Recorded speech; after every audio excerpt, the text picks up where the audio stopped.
Trying to fix my little pillow in the back. Hi everybody. I want to thank you guys for tuning in.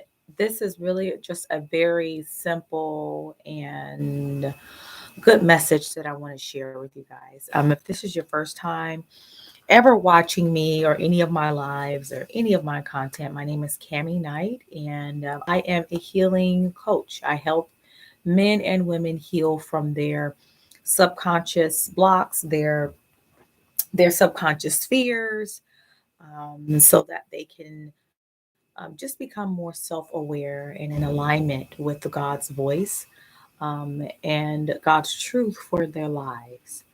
And oftentimes, our fears or what we've been told as children unconsciously, our survival skills, our need to survive, our to keep our head above water, or our trauma, or our physical abuse, or if we've been mentally abused or emotionally abused, or any type of those shadows that um, show up as who we think we are, but in essence, is really just a mask.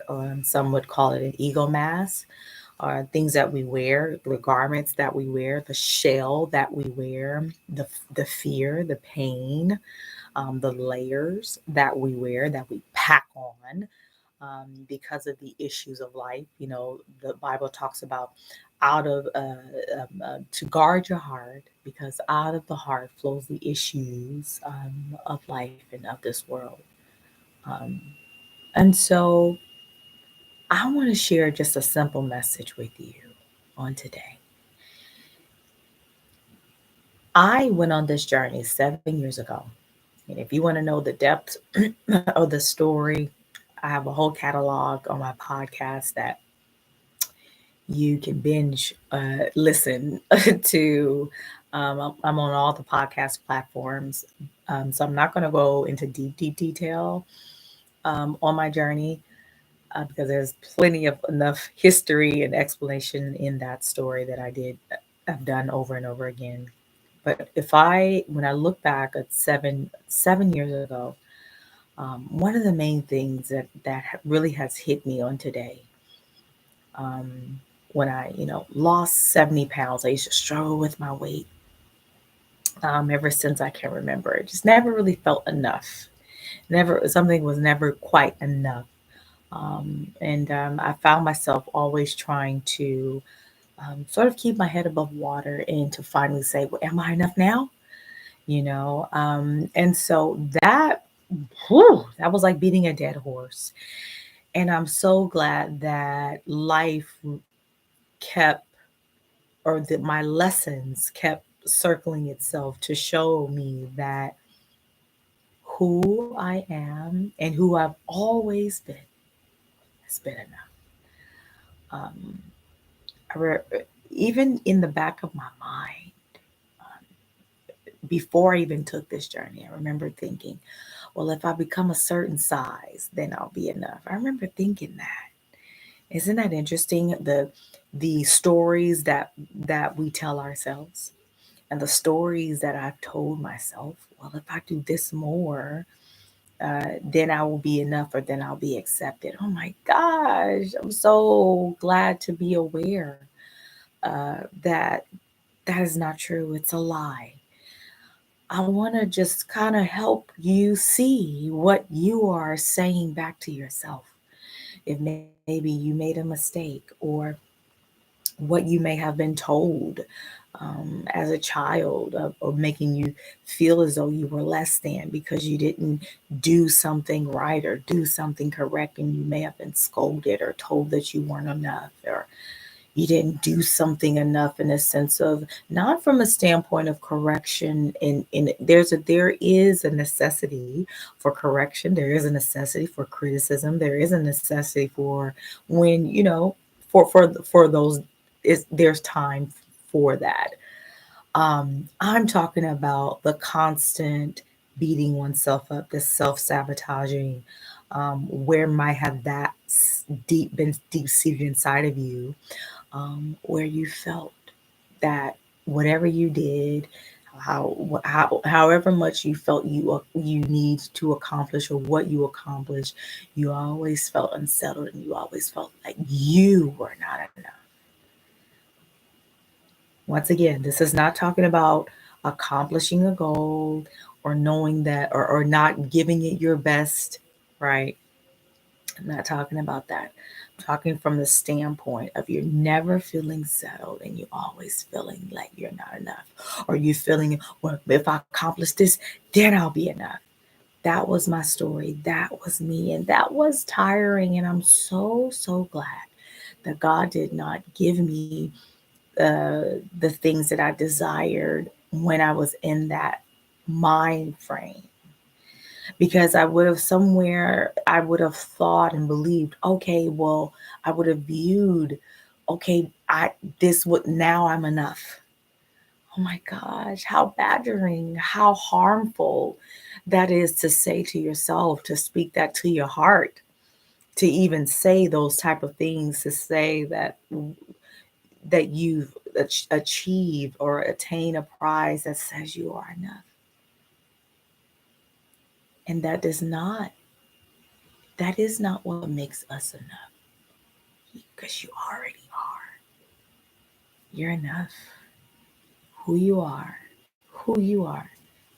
Not what you do, not what you do, but just the essence of you is enough. Can I share that with you on your health journey as you are healing, as you are growing, as you are expanding, as life is happening or as life is lifing around you? That the very most important, valuable thing is you. Scripture says, for you are fearfully and wonderfully made. It talks about how God has stitched you and the details of you, how you're wired, and how your fingerprint is like no one else. You are fearfully and wonderfully made. You're enough. You're enough. Just your uniqueness, your own soul song, that you are enough. And I want to bring about a level of easiness within you on your journey. If you might feel, well, I didn't do this enough. I was looking, I remember there was one point where I was looking and seeking for that acceptance, seeking for that approval, seeking for someone to tell me that just who you are is enough. And guess what? I had to tell and believe that for myself. And I do. There was a point in my life for so many years where I was jumping through so many hurdles to prove that I was enough. Oh my God. Until I began doing the healing work and God began showing me, you don't have to show up like that. That happened over time. Healing is ongoing. It's a level of awareness. That's really what it is, a love, self awareness. But I want you to know that if you were to never accomplish anything else, that you are enough. If you've experienced abandonment, that it wasn't your fault. I know for, um, you know, people who have experienced abandonment at an early age, some form of abandonment, emotional abandonment, maybe, or physical abandonment, and you may have had to learn certain skill sets or certain survival skills or certain layers that you packed on because of those missing things that or what was missing in your life that um, maybe a guardian or a parent should have been that for you, or you wanted them to be that for you, and to suffice that or to accommodate that, you packed on these agreements and packed on these layers to say that um, to make yourself feel safe, whatever those layers were. Um, It's time to clear the cobwebs, to clear those layers, to clear the baggage, to clear what's in the haze. What is it within me that says that I am not enough? Think about it now. Who told me that I wasn't enough? What is it within me that has made me feel, or what is it that I have believed that said that I am enough? Because it just isn't true. You are enough. And that's what I want to share with you today. When I was 70 pounds overweight, I was enough then. When I felt that I had low self esteem and I was trying my best to seek approval, I was enough then. And it's okay. In the trying to figure it out, you're enough. In the failure, you're enough. In the triumph, you're enough. In the victory, you're enough. In the valley, you're enough. In the mountaintops, on the mountaintops, you're enough. In sickness and in health, you're enough. When they come, when they go, you're enough. If they stay forever, you're enough. Um, if you have no one in your life that tells you you're enough, I'm here to tell you, God is here to whisper it to you that you're enough. In good season, in the bad season, in it all. Life will throw you some things, and life will also bring about amazing miracles. But even in the tossing and the turning, you, my friend, you're enough. Can you rest in that? If we can just clear away the clutter, clear away the haze, turn down the critic, turn down the failure, turn down the feeling of inadequacy. Let's just turn it down a bit. Let's just have it take a back seat. Let's just quiet the noise for a second. Quiet the noise.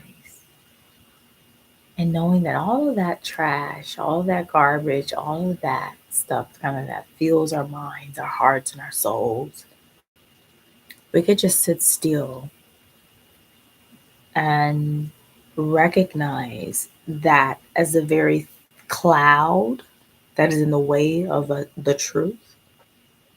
And if we can just clear that away, as if you could see not a dog, I thought about the neighbor's dog. If you can view it as a cloud being, the clouds being washed away, you know, that's how you can view let me close this window. That's how you can view um, the own heaviness that you carry, the belief patterns that you carry. If you can just visualize allowing it, seeing it as a cloud or as a gray cloud, and allowing it to clear away.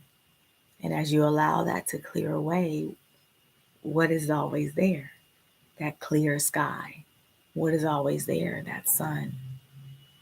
So I want you to keep that in mind whenever something might fill your heart with negativity, or fill your heart with heaviness, or fill your heart with all of that self-doubt and that belief, the belief that says you're not enough, and all the things, all the gunk.